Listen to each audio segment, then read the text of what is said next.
Arquitectura azteca. El imperio azteca fue uno de los imperios más importantes del mundo.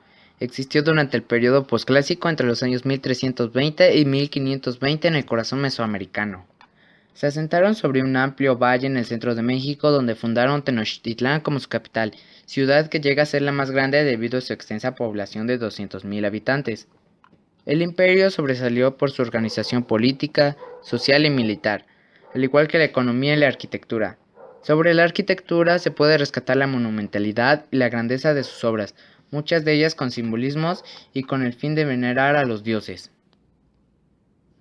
Proceso constructivo de la ciudad azteca. Dado que se encontraba sobre tierras pantanosas, los aztecas tuvieron que idear un sistema de construcción para construir sin cimientos. Los aztecas anclaron los edificios al suelo usando un sistema de pilares de madera. Cortaban estacas de 10 metros de largo por 10 centímetros de ancho y las clavaban en el suelo blando. Los pilares se rodeaban de piedra volcánica para añadir fuerza, entonces podían hacer muros por encima de esas bases, sin problemas. Con el mismo sistema se hacen todas las construcciones de la ciudad, fueran caminos, templos o viviendas. Los templos. Los aztecas eran una civilización politeísta, por lo que tenían múltiples adoratorios. La estructura exterior variaba de dios a dios, pero al interior eran tipologías, más uniformes, un espacio central circular con una mesa de las mismas geometrías. Los templos circulares, principalmente encontrados en Calexitlahuaca, se construían para venerar a Ejecatl, dios del viento. Eran circulares porque permitían que fluyera el viento con facilidad y así incentivar el ingreso del dios al templo. Las pirámides. Las pirámides son tal vez las obras más emblemáticas de las ciudades aztecas. Estas eran el templo religioso que con su forma buscaban representar a las montañas, fuente de agua y fertilidad. La construcción de las pirámides era de roca, que se colocaba de manera escalonada. La escalera conducía al centro del templo. Utilizaban bloques de rocas esculpidas con dibujos y calaveras para adornar el templo, y el final de las barandas, y uno o más templos en la parte alta. Las pirámides servían de santuario y representaban el cielo con sus 13 niveles celestiales. Generalmente se construían con 4 plataformas relacionadas a los 4 puntos cardinales. Los 3 primeros escalones, multiplicado por las 4 caras de la pirámide, resultaban en los primeros 12 niveles celestiales. El 13º nivel era el último escalón en donde se construían los templos. Las pirámides de doble escalinata eran aquellas que veneraban 2 dioses. Se ponían una doble escalinata debido a que en la parte superior hay 2 templos separados, cada uno de ellos dedicado a una deidad diferente. La genialidad del pueblo azteca es que construyeron estas pirámides sin algunas tecnologías, que los egipcios ya conocían como las poleas y algunos tipos de ruedas antiguas. En este sentido, utilizaron mucho más la fuerza bruta para la construcción. Cuando querían agrandar una pirámide, simplemente construían sobre la ya existente hasta agrandarla, en vez de hacer una nueva.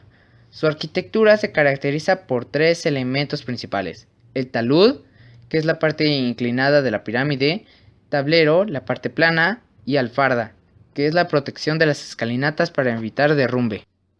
Viviendas. Los aztecas vivían en viviendas diferentes según la clase social. Las casas de los nobles eran de piedra cubierta con estuco. Las casas de los campesinos eran muy sencillas con paredes de adobe, con ramas y barro. La ciudad azteca tenía una organización específica dependiente de los usos de sus edificios. Se planteaba una plaza rectangular en el centro de la ciudad, con edificios cívicos y religiosos en su perímetro. Estos podían ser templos, adoratorios o mercados. Alrededor de este se instalaban las viviendas aleatoriamente a través del territorio circundante y con algunos templos de dioses menos importantes. Acueductos y represas. Muchas ciudades erguían sobre el lago Texcoco, en donde no había la suficiente agua para abastecer a la ciudad. Por esta razón se construyen los acueductos, que transportan agua desde los manantiales por encima del lago hasta la ciudad. El acueducto tenía 2 canales, cada uno con 1.20 metros de alto por 1 metro de ancho. Uno se mantenía con agua limpia y el otro fluía el agua. En la ciudad el agua se distribuía a fuentes públicas y embalses, y se distribuía en jarras de barro. También se construyen los canales de irrigación y una represa para proteger a Tenochtitlan de enemigos y de posibles inundaciones. Otro gran descubrimiento de los aztecas fueron las chinapas. Se trata de un sistema que les permitió crear tierra nueva para cultivar los alimentos. Son mini islas artificiales construidas sobre los lagos de 90 metros de largo por 10 metros de ancho. Las chinampas se construían tejiendo una red de palos que flotaban en el agua y apilando juncos y hierbas por encima. Después se sacaba fango del lecho y se ponía encima de los juncos para formar la chinampa. Entre 4 y 6 hombres tardaban hasta 8 días en construir una chinampa media. A diferencia de los sembradíos de tierra firme, las chinampas eran altamente productivas. Gracias a esta tecnología, Tenochtitlan pasó de ser una ciudad tribal a una ciudad-estado, dominante y próspera. Dominando cada vez más territorio, los aztecas crearon una red de carreteras muy extensa. A finales del siglo XV, la demografía azteca había explotado. El nieto de Moctezuma, Ahuitzotl, llevaría el imperio a lo más alto de su historia.